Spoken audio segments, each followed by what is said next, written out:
মৃত্যুর আগে 3টি কাজ করে যেতে পারলে মৃত্যুর পরও মানুষের আমল নামায় তার হিসাব সওয়াবের অ্যাকাউন্টে সওয়াব যোগ হতে থাকে। 3টি আমল নবী করিম সাল্লাল্লাহু আলাইহি সাল্লাম বলেছেন, ইযা মাতাল ইনসান, মানুষ যখন মারা যায়, ইনকাতা আনহু আমালুহু, তার সমস্ত আমলের দুয়ার বন্ধ হয়ে যায়, ইল্লা মিন সালাস, তবে 3টা আমলের দুয়ার মানুষ মারা গেলেও বন্ধ হয় না। নাম্বার 1, কোনো মানুষ যখন মারা যায়, যদি সে কোনো উপকারী ইলম রেখে যেতে পারে, উপকারী জ্ঞান রেখে যেতে পারে, একজন মানুষকে কোনো একটা কিছু আপনি শেখালেন, কাউকে শিখতে সহযোগিতা করলেন, উদ্যোগী হলেন, তাকে শিক্ষা দিলেন, জ্ঞান দিলেন, সে আপনার শিক্ষা থেকে শিক্ষিত হয়ে, আপনার এলম থেকে উপকৃত হয়ে সে তার জীবনকে আলোকিত করলো, অন্যদেরকে আলোকিত করলো, তো এই ধারা যতদিন চলতে থাকবে আপনি এটার প্রতিষ্ঠাতা এবং ফাউন্ডার হিসাবে আপনার আমলনামা আল্লাহ তাআলা সওয়াব দিতে থাকবেন। এটি গুরুত্বপূর্ণ একটা পয়েন্ট। সেটি জাগতিক কোনো উপকারী শিক্ষা হতে পারে, আবার দ্বীনি এবং ধর্মীয় শিক্ষা হতে পারে।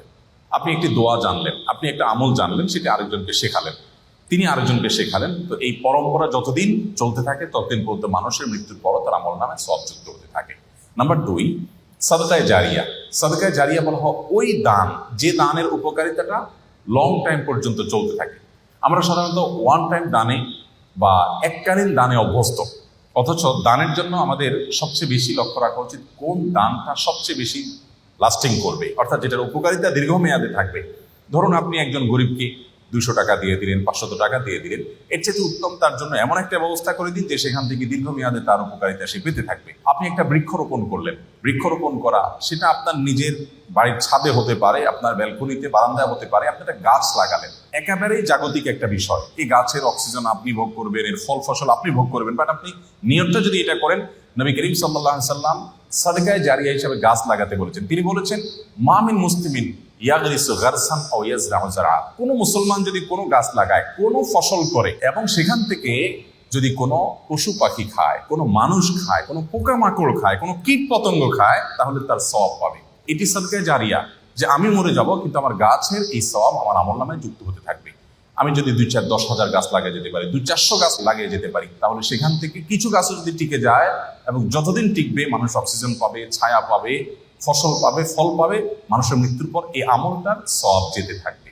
তো এই সাদকায়ে জারিয়া, আমি একটা মসজিদ করলাম, একটা মাদ্রাসা করলাম, একটা স্কুল করে দিলাম, আমি একটা হাসপাতাল করে দিলাম, অথবা এত বড় লেভেলে করতে পারছি না, আমি যতটুকু পারি ততটুকু করলাম, তো এটা আমার মৃত্যু পরবর্তী জীবনে অনেক বেশি উপকার আনবে।